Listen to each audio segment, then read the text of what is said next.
As a member of Congress, I introduced a resolution that called for the protection of Hindus and religious minorities in Bangladesh, people who continue to be targeted and persecuted to this day. Now, the height of this persecution actually began 50 years ago when the Pakistani army systematically murdered, raped, and drove from their homes millions of Bengali Hindus because of their religion and ethnicity. On March 25th, 1971, was the beginning of a systematic targeting of Hindus in Bangladesh by the Pakistani military.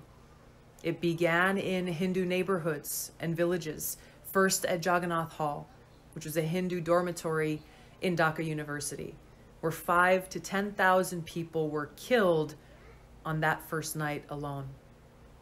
This genocidal campaign continued for 10 months, resulting in 2 to 3 million people killed, hundreds of thousands of women and girls raped, and more than 10 million forced to flee their homes. U.S. Senator Ted Kennedy went to visit the Bangladeshi refugees at that time and said, quote, "Nothing is more clear or more easily documented than the systematic campaign of terror and its genocidal consequences launched by the Pakistan Army on the night of March 25th.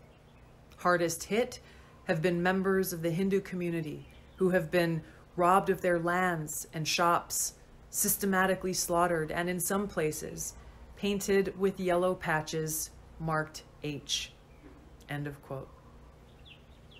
Now, the Islamist, not to be confused with Islam, the Islamist persecution of Hindus and other religious minorities in Bangladesh didn't end with Bangladesh's independence. That campaign continues to this day with horrific targeted attacks, murders, homes being burned down, and families who continue to be forced to flee. In the early 1900s, Hindus made up roughly 33% of the Bangladesh population. Because of this persistent Islamist campaign targeting Hindus, just 8% of Bangladesh's population are Hindus today.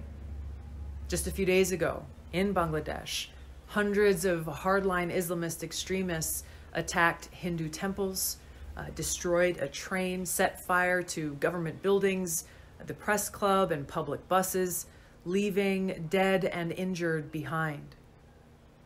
Unfortunately, the Islamists' campaign of terror against Hindus, other religious minorities, secularists, atheists, and others in Bangladesh is not unique.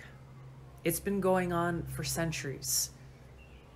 Prior to U.S. regime change wars in Iraq, Libya, and Syria, which either toppled or weakened secular authoritarian leaders who protected religious minorities from Islamist jihadists, there were 1.5 million Christians in Iraq and 2.2 million in Syria.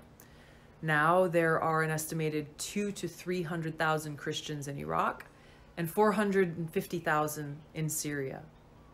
Afghanistan was a very multi-religious country which included Hindus, Buddhists, Zoroastrians, and more prior to the Islamist takeover.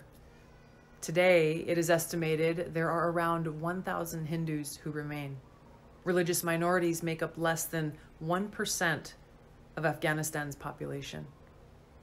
Until the leaders of the United States and the world condemn and commit to defeating the Islamist exclusivist ideology, an ideology which holds that all non-Muslims and many so-called quote-unquote heretical Muslims need to be wiped from the face of the earth, enslaved, or at the very least kept as second-class citizens without the right to own land, worship openly, etc., like in Pakistan, the jihadist campaign of terror will continue throughout the world.